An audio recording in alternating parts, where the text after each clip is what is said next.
गोलमाल की क्या याद है मैडम कि आपको कभी लगा था कि इस तरह का ये कल्ट स्टेटस ये लॉलीपॉप खाता था, छोटी चड्डी पहनता था, बड़ी शरारत करता था। आप अंधे किरदार आप निभा रहे हो तो ये बहुत चैलेंजिंग हो जाता है। मैंने इतना ही किया कि मैंने सोचा कि जैसे ब्लाइंड होते हैं ना, वो उनका उनका सॉकेट से बाहर होता है। फिल्म एक तरफ थी और फिल्म का एक गाना था। आगे पीछे डोलते हो भवरों की तरह। उसकी भी एक कहानी है। तो मैं गणेश मास्टर के पास गई, मैंने कहा master ji thank you, Rana ने पैर में छूना। वाह।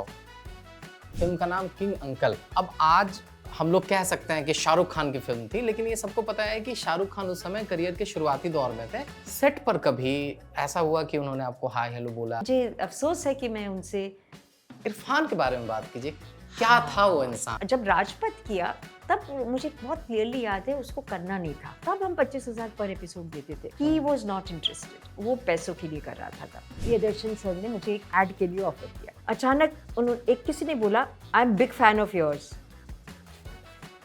प्रियदर्शन सर। उस दौर में स्टार होना और आज के दौर में स्टार होने में क्या अंतर है? गुड क्वेश्चन विभू, बहुत जमीन आसमान का फर्क है। मैं जानना चाहता हूँ कि असली फेमिनिज्म क्या है? जब हमको जरूरत पड़ी हम तांडव भी कर सकते हैं, हम दुर्गा, हम चंडी भी बन सकते हैं, पर हमारी जो मूल ताकत है हम उसको क्यों खराब करें? हेलो हाँ नमस्ते, क्या हाल चाल है आप लोगों का? Welcome back to another episode of unfolding talents. और आज हमारे साथ हैं कमाल की अभिनेत्री सुष्मिता मुखर्जी मैम, जिनको मेरे से पहले के जनरेशन करमचंद के किटी के तौर पर याद करते हैं, हम लोगों की जनरेशन गोलमाल और किंग अंकल के लिए याद करती है, और आने वाला जनरेशन डब्बा काटेल और जरा हट के जरा बच के में इनके अतरंगी किरदारों के लिए याद रखेगा। बहुत बहुत स्वागत है आपका मैम। बहुत बहुत शुक्रिया, थैंक कैसी यू हैं सो आप? मच। बहुत अच्छी। ओके। हम लोगों के जनरेशन में आपको जिस वजह से सबसे ज़्यादा याद किया जाता है और आपके उस काम का नाम है Golmaal.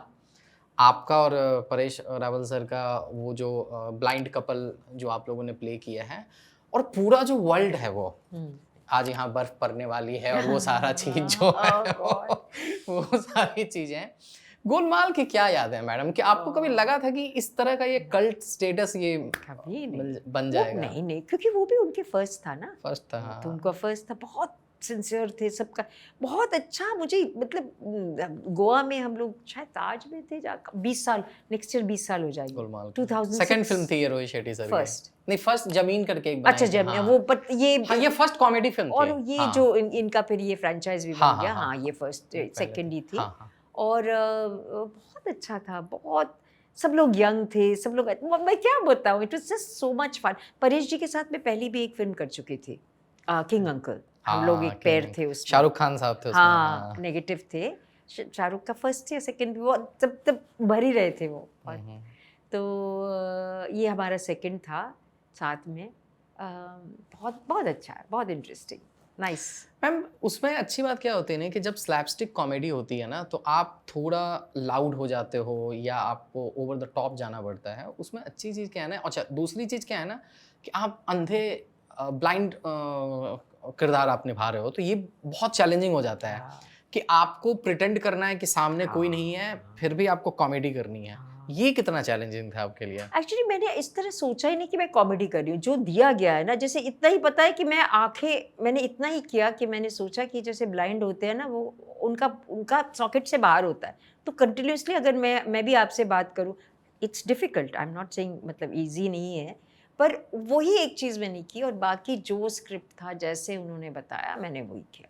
Out of the way मैंने जाके कोई ऐसा सोच, क्योंकि ये डायरेक्टर का मीडियम ही है, तो वही बताता है कैसे करना। हम थिएटर में हम लोग फैल जाते हैं किस तरह से करना है हम करते हैं स्टेज पे। राइट। यहाँ पे एक कंट्रोल चीज़ है, कट होते हैं, कौन सा एंगल क्या होता है, कैसे आप या पागल की तरह एक्टिंग करते जा रहे, कैमरा पीछे, आपकी क्या फ़ायदा। तो इट्स फिल्म एक तरफ थी और फिल्म का एक गाना था, क्यों हाँ। आगे पीछे डोलते हो भंवरों Yes. की तरह।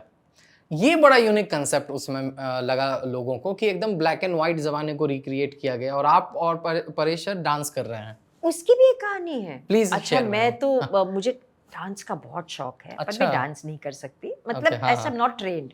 मुझे हमेशा लगता है कि जिस तरह से मैं एक्टिंग में ट्रेन थी, अगर मैं डांस में ट्रेन होती तो मैं बहुत अच्छा होती। पर अभी भी मैं सुनती हूँ 1 2 3 4, तो मैं डरी हुई थी। मैंने गणेश मास्टर जी को कहा, अच्छा उसकी भी एक किस्सा है, मैं हाँ, आपको please। बताती है, भगवान निकल रहे चीज़ें। तो उन्होंने कहा मैंने कहा मास्टर जी हमारे टाइम पे मास्टर जी पैर छूते थे। हमने कहा मास्टर जी वो को मैंने कहा कि आप मुझे गाना तो दे सकते हैं, मैं मुझे गाना नहीं आता। बोले नहीं नहीं मैं हो जाएगा, आप चिंता मत करो, ठीक हो है। जाएगा।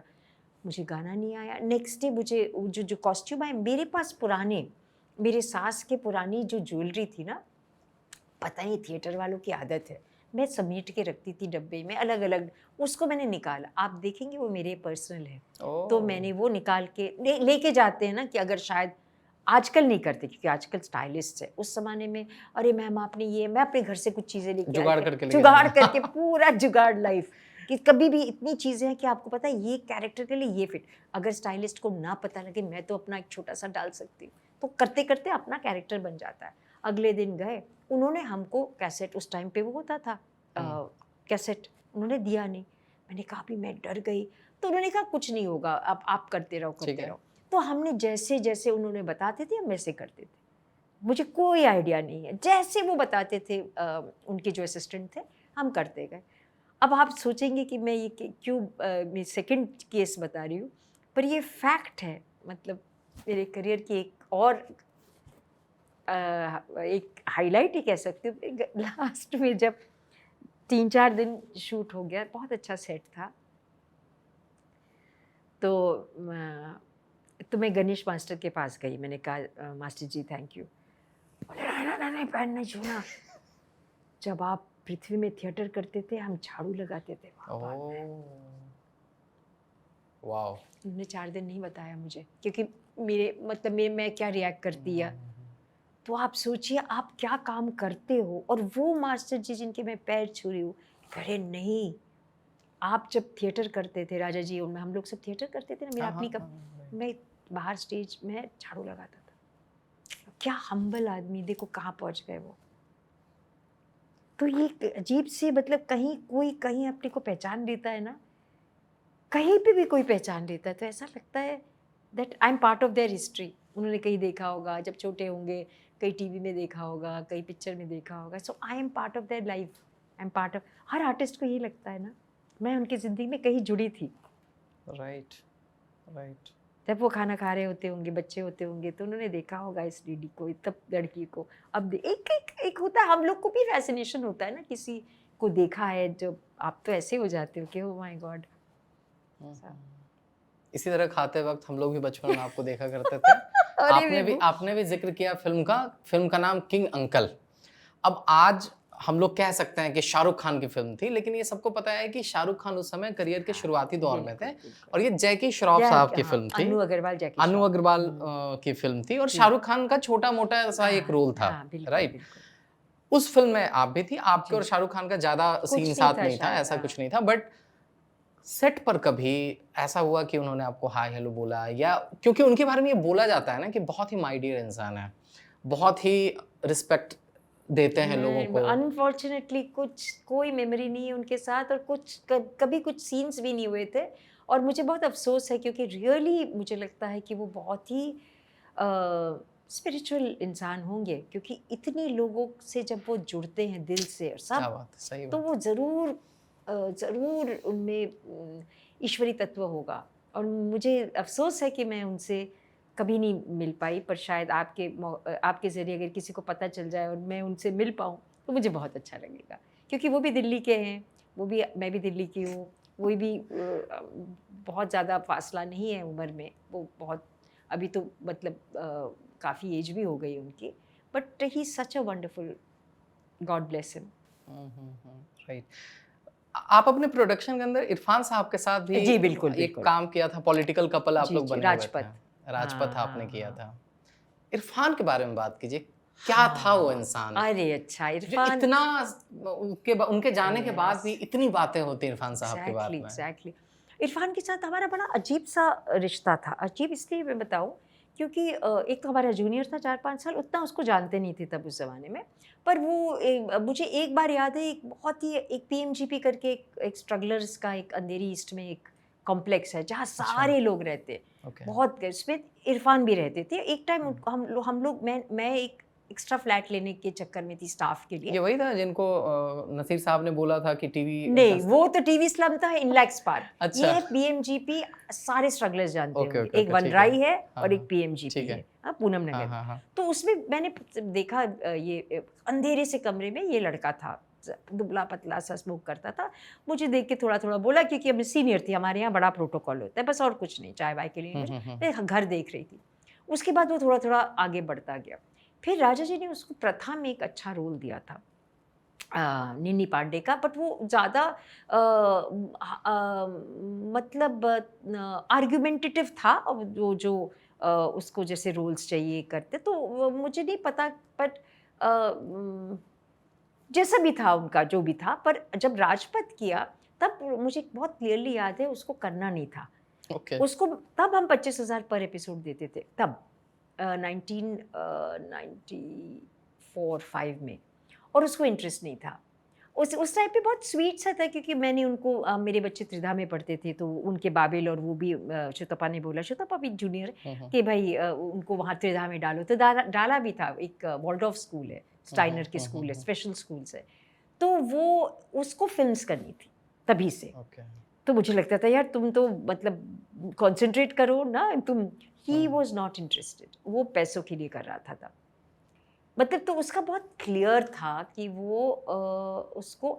और एक और चीज़ शायद जो लोग कहते, मुझे एक्चुअली नहीं पता, कि अभी तब इंटरनेट शुरू हुआ था, और ये देखिए उनका मैटर है, मुझे नहीं पता, बट मैं ऐसी जो जनरल बातें जी, होती बिल्कुल, बिल्कुल, हाँ। NSD सर्कल्स में हाँ, हो, हाँ, हाँ। तो मेरे ख्याल से वो लोग ना तब बहुत फॉरेन फिल्म्स देखते थे, और वो जो मुश्किल होता था, सिर्फ फेस्टिवल्स में फिल्म्स होती थी ना, तो उन लोगों को एक्सेस था कहीं, पता नहीं पता नहीं, या कहते शुतपा भी बहुत उसमें, और उसका बहुत हाथ था उसके करियर में शेप करने के लिए, कि उसको पढ़ी लिखी दिल्ली वाली लड़की थी, ये अपना जयपुर के थे, जहाँ राजस्थान के थे, जहाँ पे, तो एक शेप करने में हेल्प हुआ कि वो फॉरेन फिल्म्स देख देख के, तो हमारी जैसे एक्टिंग, मतलब ओ हाय के सरप्राइज, मतलब सरप्राइज, उनका सरप्राइज मतलब सरप्राइज, हाँ हाँ, तो पता ही नहीं था, ऐसे ऐसे बात है, तो ये चल गया, तो यहाँ से एक्टिंग। तो जो उसने क्राफ्ट किया ना, उसका दिल तो बहुत अच्छा था, उसको तो ट्रेंड एक्टर था, पर उसने जो ये एक्टिंग की एक लैंग्वेज को बदल दी, इसीलिए इस जनरेशन उसको बहुत सक्सेसफुल मानते हैं। पर ये सब लोग नहीं कर सकते, तो इसलिए क्या हुआ, इसके चलते बहुत लोग नॉन एक्टिंग को एक्टिंग मान रहे हैं। उसके पास वो स्किल था, क्योंकि his heart was in the right place, his head was in the right place, कि मुझे ये सब नहीं करना, मुझे यही करना है। उसको सपोर्ट थी, उसने वो फिल्म्स देख रहा था, उस तरह की फिल्में। अब दिन में 5 फिल्म्स ऐसे देखोगे अच्छे, और उसके जो लोग आसपास थे वो भी उसी की तरह थे, तिग्मांशु धूलिया, मतलब ये लोग सब पढ़े लिखे, एक्साइटेड, आर्टिस्टिक, अच्छा काम करने के उसमें थे, तो right place, right time, right people, तो वो एक किस्म का लेजेंड बन गया। पर सब लोग कॉपी पेस्ट नहीं चलेगा, वो उसका यूनिकनेस था उस बंदे का। बहुत अनफॉर्चुनेट हुआ कि वो बहुत अनफॉर्चुनेट, बहुत ही अच्छा कलाकार था वो। ओके। कभी इस बात से खलिश होती है कि यार ये कितनी गलत बात है कि एक ट्रेंड एक्टर जिसने इतना सारा काम किया, सालों से अपने क्राफ्ट और आर्ट के ऊपर मेहनत की है, उसको सिर्फ इसीलिए काम नहीं मिल पाता है क्योंकि वो किसी की, अगर कोट एंड कोट को चाटुकारिता करने में अच्छा नहीं है। मैं आपको बताऊं, मुझे ना इसमें कोई जजमेंट नहीं है, इसमें सही गलत का मुझे कोई जजमेंट इसलिए नहीं है क्योंकि मुझे लगता है कि हम सब अपने वैल्यूज से जीते हैं। मैं क्यों बोलूँ कि तुम्हारी वैल्यू कम है मेरी वैल्यू से ज़्यादा, ये मेरी personal value. I am an artist. अगर आप मुझे काम नहीं दोगे तो मैं एक प्ले लिखूंगी, वो प्ले को मैं परफॉर्म करूंगी जो मैं करती हूँ। अगर आप मुझे काम उसमें नहीं दोगे तो मैं लिखूंगी। मैं लेखिका हूँ, मैंने 4 किताबें लिखी हैं, पब्लिश हुई हैं। तो मैं आपको इसलिए नहीं बेग कर रही हूँ काम के लिए क्योंकि अगर आपको नहीं लगता है मैं कर सकती हूँ तो मैं जा के ऐसे बोलना मेरे लिए, मेरे सिस्टम में मुझे तकलीफ होती है। तो इंटेग्रिटी कहीं ना कहीं आपकी, नहीं, इसमें इंटेग्रिटी की भी बात इसलिए नहीं है क्योंकि इसमें कुछ मैं तो सिर्फ बोल रही हूँ, मैं काम मांग रही हूँ। आप प्रोड्यूसर है sir, I love your work, पर इसमें थोड़ा सा ये चाटुकारिता है, सर आपका काम इज फैबुलस, इट्स फैबुलस। मैं आपको एक किस्सा एक्चुअली मैं बोल सकती हूँ क्योंकि बहुत इंटरेस्टिंग किस्सा है ये, बड़ा मैं नाम भी लेती हूँ, ठीक है। ओके, प्रियदर्शन सर ने मुझे एक फिल्म एड के लिए ऑफ़र किया। अच्छा, उस ज़माने में मैं बहुत ज़्यादा फ़िल्में वैसा नहीं देखती थी। I was raising my children, छोटे थे, तो मेरा सारा होम मेकिंग पे बहुत था। तो मैंने अपने हस्बैंड से बोला कि कौन सी ये इन्होंने बुलाया है, तो सबको पता है। तो उन्होंने कहा कि आपको याद नहीं है, हम लोग उस दिन फ़िल्म देख रहे थे, वहाँ पे वो ऐसी ये मेरी नादानी या फुलिशनेस या इनोसेंस क्या है पता नहीं, वो जो फ़िल्म में ऐसी वो हो रही थी, लाइट्स, वही तो है प्रियदर्शन। अच्छा, हाँ, अरे बेटा तुमने होमवर्क किया, ऐसा चल रहा था, घरेलू सब ठीक चल है। रहा था। उसके बाद मैं गई शूट में, उसमें प्रियदर्शन सर ने कभी मुझे बात ही नहीं की। मेरा ही मेन रोल था, उन्होंने बात ही नहीं की। तो first day, ma'am will do this, ma'am will do that, ऐसा। तो मैं तो डर के, मैं एक ऐसी किताब लेके, अब देखिए मैं 2 बच्चों की माँ हूँ, मैं घरेलू औरत भी हूँ, मैं आर्टिस्ट भी हूँ, है ना, ये सब चल रहा है लाइफ में ना मेरे। तो मैं ऐसे किताब ऐसे पढ़ रही थी। अच्छा, लंच ब्रेक में अब मुझे ऐसा लगा कि कोई आया है, तो देखा बाद वो बैठे मेरे पास, मैं और फ्रीज हो गई किताब के अंदर। मैंने कहा, अचानक एक किसी ने बोला, I am big fan of yours. Priyadarshan sir, oh! He said I saw you in your play. मैंने एक प्ले लिखा था, नटी, कौन सा प्ले था, हाँ, और नटी, नटी। पृथ्वी में उन्होंने अच्छा। देखा था। आप सोचिए किससे क्या कांटेक्ट, मैं रो या हंसू या और मतलब मैं एकदम फ्रीज हो गई। उन्होंने कैजुअली बोल दिया, इतने बड़े डायरेक्टर उस टाइम पे, Priyadarshan, I am a big fan of yours. तो कहने का मतलब ये है कि शायद मुझे, ना मैंने उनसे बोला मुझे बोलो, ना मैं उनसे बात कर रही हूँ, ना मैं उनसे बोल रही हूँ सर, ऐसे। एक और किस्सा है, मैंने जिस पॉइंट को विभू मेरी लाइफ बदली, जी, वो ये पॉइंट था कि एक बहुत बड़े डायरेक्टर, मैं बिल्कुल नाम नहीं लूँगी ठीक उनका, है। ठीक है? वो और मैं सामने ऑपोजिट बात कर रहे थे, ओके? हुँ। और नहीं बोलूँगी क्योंकि रिवील हो जाएंगे, ठीक हाँ, है? हाँ। तो वो और मैं बात कर रहे थे। एक और पॉसिबिलिटी थी, जो लेडी थी वो आसपास थी, वो बहुत कचर कर रही थी। मुझे लग रहा था कि ये अनकंफर्टेबल हो रही है मेरे साथ, ठीक है? अच्छा। वो लेडी, शायद वो ये रोल कर सकती थी, हुँ, हुँ। शायद वो उनकी कोई रिलेटिव थी या वाइफ थी, कोई भी थी, मैं कुछ नहीं बोलूँगी, ठीक है? ठीक है। और मैं यंग थी एकदम, मैं ऐसे बैठी थी विभू, ऐसे एक्ट्रेस की तरह, ऐसे, जैसे बोलते हैं ना थोड़ा सी ऐसे हाव-भाव हाव उसके साथ, भाव में, हाँ, हाँ। और वो बता रहे थे। अचानक से मुझे उनकी जो है ना, आप यकीन नहीं करोगे, वो सॉस पैन क्लैटर कर रही थी, कप वप, अचानक मैं ऐसी हो गई। मैंने कहा, आई am not playing this game. Oh! Literally ऐसा सोचा, मुझे इम्प्रिंट है उस सीन का। मैंने कहा, आई am not playing this game, I am not playing this game, this is not my game. I got the role, it was very successful, everything happened.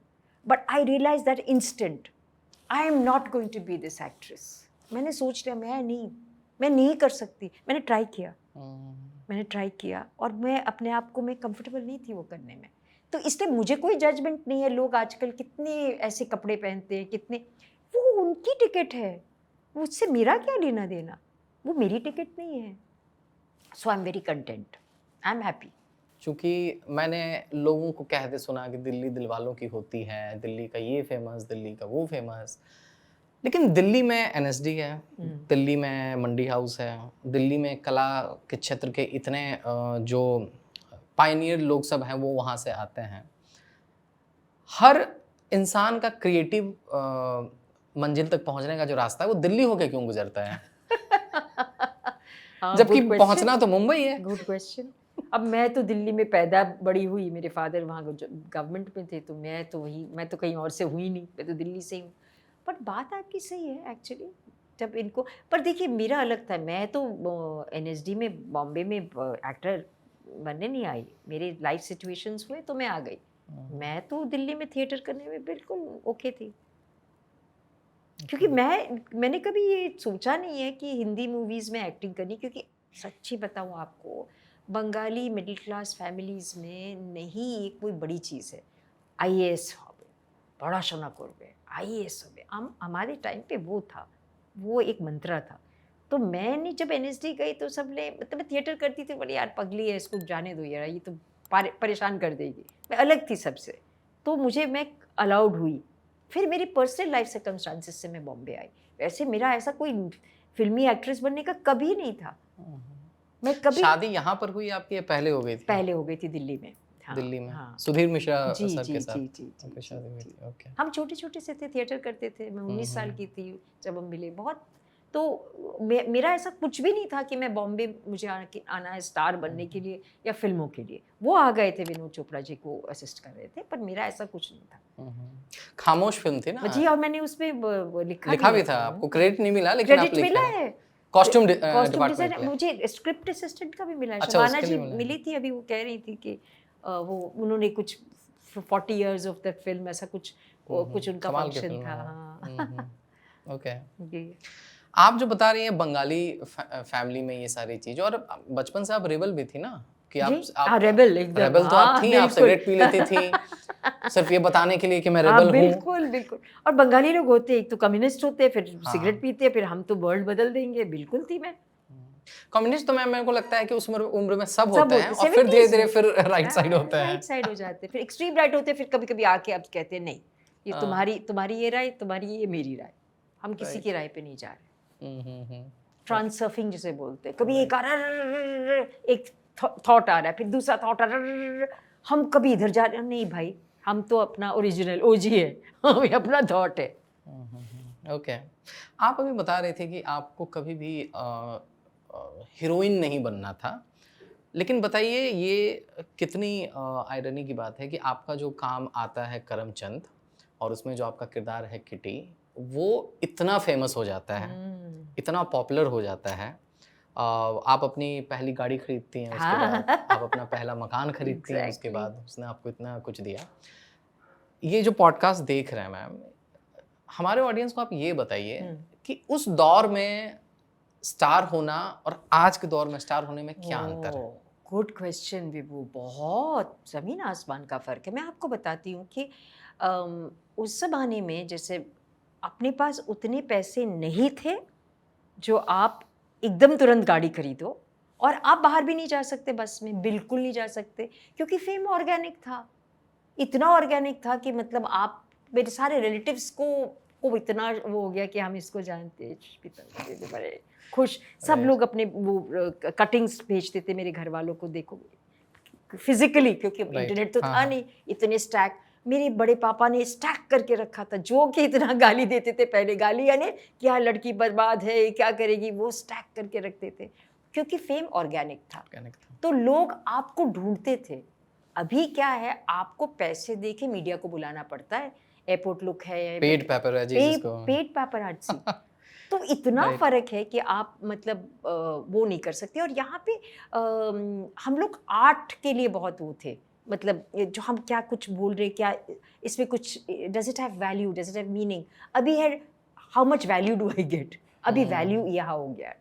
मैं news में बने रहने के लिए भी बोला जाता है। न्यूज़ में बने रहने के लिए, क्योंकि आप कुछ भी अतरंगी करो, कम से कम bad fame is better than no fame.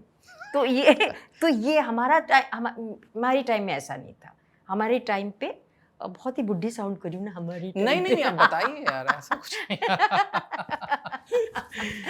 नहीं, वो ये आपके सवाल, मतलब वो डिफरेंस ये है कि फेम अभी बहुत डिफ़िकल्ट है, वो ऑर्गेनिक था। उस टाइम पे ज़्यादा फोकस था आर्ट पे, यहाँ पे थोड़ा कम फोकस है आर्ट पे, ज़्यादा फोकस है कॉमर्स पे, ऐसा मुझे लगता है। आपको ऐसा नहीं, it's not true for everything. अब इतनी अच्छी अच्छी फिल्में बन रही है, एक्सेल वगैरह, ये जोया अख्तर वगैरह कितनी अच्छी अच्छी फिल्में बना रहे हैं, फैबुलस थिंकर्स पीपल, मतलब वो कुछ कंट्रीब्यूट कर रहे। वो मैं अभी जूरी में थी, इफ़ी की जूरी में थी, मेंबर थी मैं, इंडियन फिल्म, ये जो गोवा वाला था। हमको 140 फिल्म्स देखनी पड़ी थी कुछ 40 दिनों में, और उसमें मैंने देखा क्या क्या डॉक्यूमेंट्रीज बन रही, क्या क्या फिल्में बन रही, साउथ के, नॉर्थ के, ईस्ट के, मिजोरम के, बंगाल के, मतलब इतना सारा अच्छा काम हो रहा है। So it's not that I am making a blanket statement. मैं जो ये इन्फ्लुएंसिंग कल्चर और ये जो कल्चर है, इसके बारे में बोल रही हूँ basically. These people are fabulous, hats off to them. कोई इजी बात है आजकल एक फिल्म बनाना, इंडी फिल्म स्पेशली, बड़ा मुश्किल है, पर इतना मतलब खुश हो गए थे, दिल खुश था ये देख के।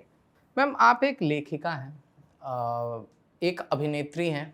आज के इंटरनेट पे मैम ना, फेमिनिज्म पे बहुत बातें होती हैं हम्म, और ये बहुत कम लोगों को पता है कि फेमिनिज्म की असली बातें 60s 70s में होनी शुरू हुई थी। लोगों को लगता है ना कि आज बहुत कूल बन गया है ये, तो आपने वो दौर देखा है। हम्म, मैं जानना चाहता हूँ कि असली फेमिनिज्म क्या है आपके हिसाब से। फेमिनिज्म क्या है एक्चुअली, ये तो अब बहुत डिस्टॉर्टेड हो गया है। उस ज़माने में जो था वो सफ्रेगेट मूवमेंट था, वहाँ पे औरतों को वोट नहीं मिलता था अमेरिका में, जबकि वो इतनी बड़े बड़े कंट्री है, उन पे औरतों को वोट नहीं था, आपको पता है। तो वो लोगों ने शुरुआत की, जैसे गोल्डन नोटबुक, डॉरिस लेसिंग, ये सब जो out of the box thinkers थे, उन्होंने अपने ज़माने के पहले सोचने लगे थे, ना। तो उन्होंने कुछ कुछ चीज़ें की जो बहुत सही है, कि फेमिनिज्म मतलब equal opportunities, equal voting rights, equal pay scale, ये सब करेक्ट चीज़ें हैं, एकदम करेक्ट चीज़ें हैं। पर वो धीरे धीरे आते हुए मेरे विचार से वो थोड़ा सा, जैसे आप बोल रहे थे, ज़्यादा ही लेफ्ट हो गया, ज़्यादा ही राइट हो गया, कुछ ज़्यादा ही हो गया, बर्न द ब्रा, एक्सट्रीमिज्म नहीं होना है। एक्सट्रीमिज्म हो गया। आदमी आप बता रहे थे, क्या बोल रहे थे? बर्न द ब्रा। बंद ब्रा मतलब ये हम लोग हम लोग विमेन नहीं है, हम लोग we are going to go braless also. It's a statement of our feminism. एक एक एक मूवमेंट हो गया जो थोड़ा सा जाते जाते ना बहुत ही अग्रेसिव हो गया। और जो औरत की जो ममत्व है, उसकी खूबसूरती, वो सृजन ही, वो जननी है, उसको मेल होने की ज़रूरत ही क्या है। जैसे मैं बोल रही हूँ, हर पर्सन हम जन्मे हैं, हमें वो चीज़ हमारे पेरेंट्स के क्रोमोसोम से हुआ है ना, एक्स क्रोमोसोम, वाई क्रोमोसोम, जो अर्धनारीश्वर जो जो कहा जाता है अर्धनारीश्वर है। कि एक ही में आप में मेल भी है, फीमेल में, ये दोनों में होना चाहिए। बिल्कुल नहीं, और है। हम्म, अगर फीमेल हूँ तो बाहर मुझे अगर गाड़ी चलानी है तो उसमें मैस्कुलिन बहुत चीज़ें लगती है। कोई कुछ अचानक से कुछ चीज़ें हो गई, मुझे उस अपनी मैस्कुलिनिटी को प्रूव करना पड़ेगा। पर मैं बेसिकली वापस आ जाती हूँ अपने सेंटर में, जो है सृजन। जो बच्चे को दूध का, आदमी बच्चे को दूध पिला सकता है? नहीं ना। बच्चे को जन सकता है? नहीं ना। तो हम लोग की जो प्योर क्वालिटीज़ है उसको हम क्यों डिनाई करें? पर हम में शिव तत्व भी है। जब हमको ज़रूरत पड़ी हम तांडव भी कर सकते हैं, हम दुर्गा, हम चंडी भी बन सकते हैं। जब हमारे साथ कुछ अत्याचार हुआ, हमारे पास इतनी स्ट्रेंथ है, हम वो भी कर सकते हैं। पर हमारी जो मूल ताकत है, हम उसको क्यों खराब करें? अगर आदमी है, वो खाना भी बनाता है, वो बच्चों को भी देखता है, वो बहुत अपनी स्नेह करता है, अपने रिश्तों, अपनी माँ की सेवा करता है, वो उसका वो प्लस है। पर उसकी जो स्ट्रेंथ है, एक घर को चलाना, एक जिम्मेदारी लेना, उसकी जो मैस्कुलिन स्ट्रेंथ है, कुछ झगड़ा हुआ, कोई कुछ गिर गया, उसको उठाना, वो औरत नहीं कर पाएगी, वो आदमी करेगा। उसका वो मूल स्ट्रेंथ है, उसमें दोनों है। जब जिस टाइम को आपको ट्वीक करना है, आपको ट्वीक करना है अपने आप को। हम कंप्लीट हैं, आदमी कंप्लीट है, उसमें भी पूरी सारी, उसमें आदमी कमाता है तो उस पर लक्ष्मी गुण नहीं है। सही बात है। सोचने वाली बात है। आदमी अगर कमा रहा है तो उसमें लक्ष्मी का गुण है ना, उसको कमा रहा है, उसको सहेज रहा है, उसको वो डबल कर रहा है। कौन कर रहा है? उसकी लक्ष्मी गुण कर रहा है। राइट। अगर वो अच्छा लेखक है, उसकी मातंगिनी, उसकी जो 10 विद्या है, उसकी मातंगिनी, उसकी सरस्वती रूप वो लिख रहा है, उसकी वो सरस्वती, वो तो देवी है, वो तो देवी है। कहाँ है वो? True. So we are complete. So मुझे ये फेमिनिज्म से मैं वो नहीं रखती हूँ। मतलब ये ठीक है, जिसको जो करना है, most welcome. But I am not in politics, I am not into any ism, I am into me. Right, आप उसका बोझ नहीं लेती हैं, राइट? नहीं। देखिए, इंटरनेट में बोझ लेने के लिए सुबह से उठ जाओ, यार इसने ऐसा क्यों कहा, मैंने सुना, मैं नहीं करती ना ही मैं ट्वीट करती हूँ। पर ये सब है कि मुझे क्या फ़र्क पड़ता है। आपने अच्छे से नाश्ता नहीं किया होगा, आपको गुस्सा आएगा, आपने कुछ लिख लिया, मैं उससे क्यों भिड़ूं भाई? It's your thing, do it. देखिए, ट्रिगर तब होता है जब आपके अंदर कुछ तो उसमें ट्रिगर करने वाली बात होती है। आप ट्रिगर ही नहीं हो। अपने अंदर जो कचरा है वो निकालो, अपने शैडो वर्क करो, जो मैं बहुत बिलीव करती हूँ। अपने अंदर जो निकालो, अपने ट्रॉमास निकालो और क्लीन हो जाओ, निकल जाओ। ओके। तो आई होप मैम कि आपकी कहानी और आगे इसी तरह चलते रहे, और बहुत अच्छा लगा आपने वक्त निकाला, हमारे इस पॉडकास्ट पे आई। आई होप आपको अच्छा लगा। मुझे बहुत अच्छा लगा, मुझे लगा ही नहीं टाइम हो गया। मेरा my time is over. Thank you Thank you so much, ma'am. Thank you. नमस्ते, मेरा नाम सुष्मिता मुखर्जी है और डिजिटल कमेंट्री चैनल को आप लाइक सब्सक्राइब कीजिए, शेयर कीजिए। ये बहुत ही बढ़िया पॉडकास्ट है एंड आई एम श्योर आप लोग को बहुत मज़ा आएगा। Thank you.